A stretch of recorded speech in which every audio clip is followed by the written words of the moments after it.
Hello, I'm Tira, and I'm going to be your teacher for the class that's coming up that we'll have together entitled Creative Writing for Those Who Think They Can't. I look forward to meeting all of you, and this is the lesson that you will watch before you come to class.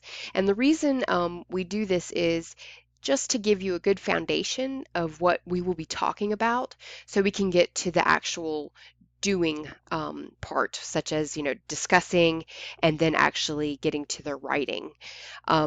What you will need for this video lesson is your notebook or a computer or laptop, of course, a pen or a pencil if you're using the notebook, and then you will need to access a print or the emailed digital copy of questions I sent you.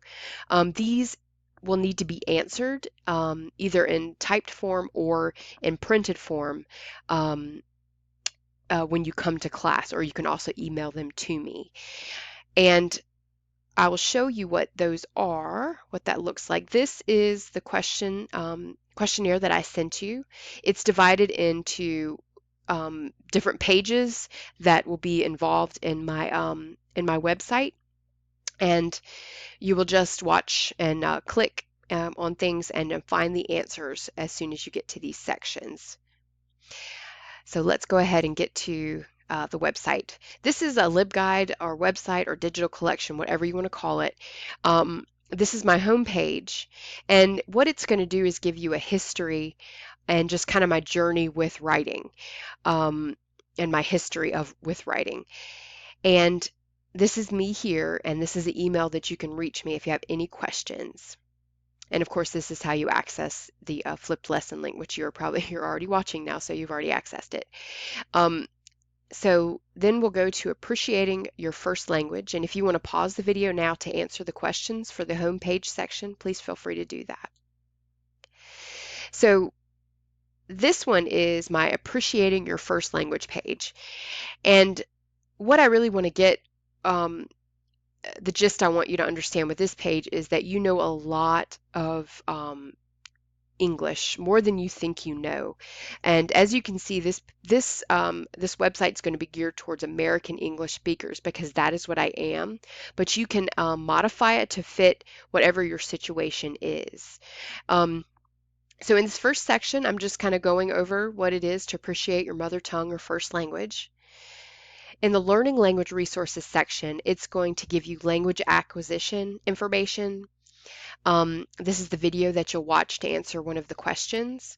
And then this is the article that you'll click on to read to find the answer as well.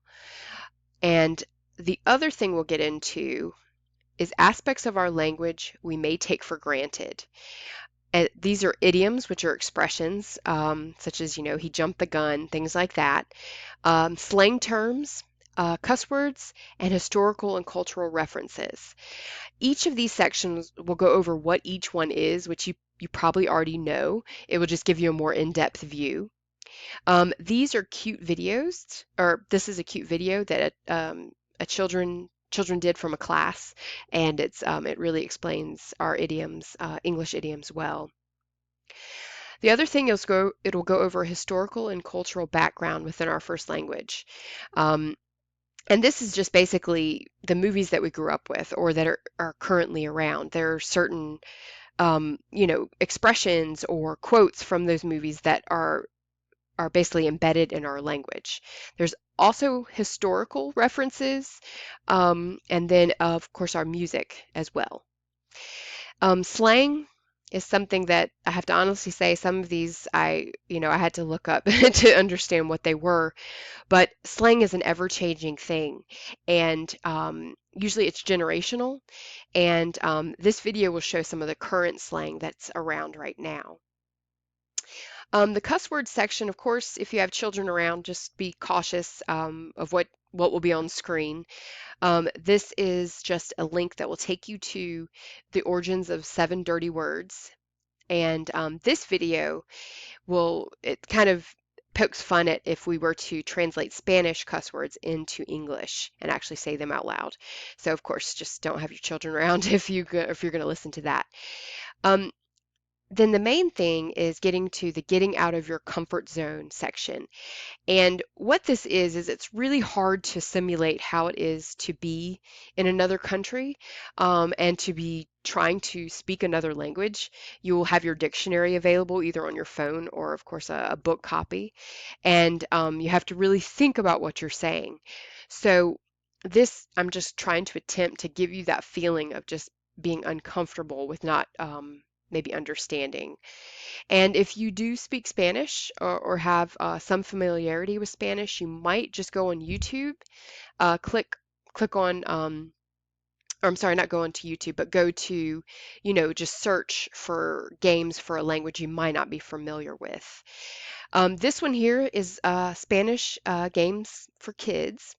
This one is a polylingual tool, which for those that speak Spanish, this one you could actually use. This has a good range of languages available. And just play about 3 games and just see how you feel. And then the next thing is this is a trailer of Inside Out in Spanish. And again, if you do speak Spanish, go on YouTube and find a trailer of maybe another language that you can listen to that you would struggle to understand. Um, Watch the whole thing, see how you feel, and then the next thing is to watch the trailer. It's the same trailer in English.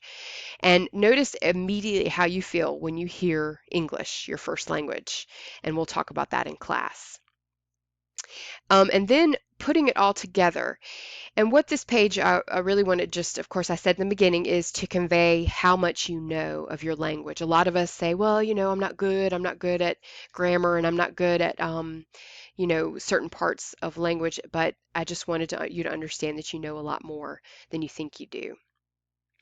Um, Again, if you want to pause to then answer the questions, please feel free to do that. I'm going to go on to this third page, dispelling writing myths.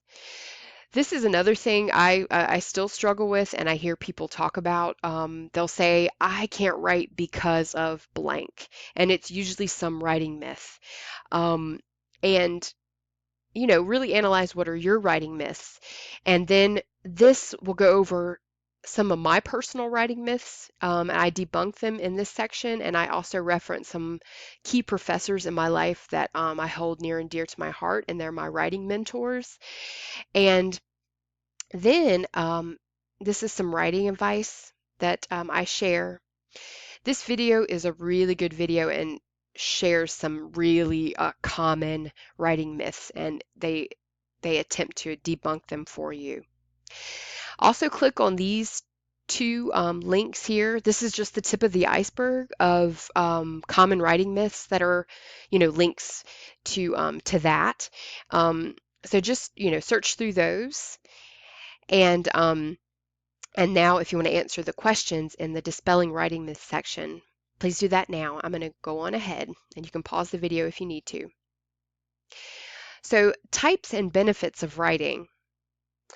This, I don't want you to get too overwhelmed. This is pretty much just kind of what I like to call the fun stuff of writing. The 4 types of writing that are usually that you've read in your lifetime can be put into these 4 categories. Click on these links and learn more about them. And then this link here will take you to 14 creative writing formats, which I list right here beside it.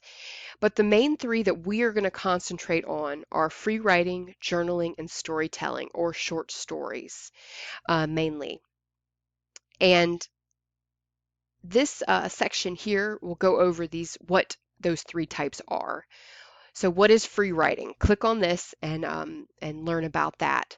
Watch this video. One of your questions actually is found in this video, and it'll teach you about free writing. It's really short and sweet video. We all kind of know what journaling is, but click on these, click on this and just learn a little bit more. And then what is a short story? And one key thing I want you to kind of focus on here is 5 important elements of a short story. And these pretty much, if you read and if you love any type of just in a movie or in even in anything we watch, a television show, it's going to bring out these 5 elements, such as character, subject, theme, those kind of things. And then the benefits of writing. This is seriously just a very small snippet of what's out there. There's so many benefits of writing that you can learn about. Click on these links and find some cool things, or one key aspect that you find in these articles that you enjoy. There's so many benefits to writing, and we will talk more about this in class. And then the last thing on this page is The Artist's Way by Julia Cameron. She talks about something called morning pages, which is basically a journal, kind of a journaling. This is a link to her video, and she'll talk about morning pages herself. And this is a video that this young woman here did, talking about morning pages and what it did for her. So if you want to pause the video and find those answers on this page, I'm going to go ahead and go back to my PowerPoint here. And I look forward to meeting all of you and looking at how we can all build confidence in our writing. And please use the email that I gave you and that is also on my writing site if you have any questions. And again, bring those answers that you just that you will complete soon to class, or you can email them to me. And thank you very much, and take care.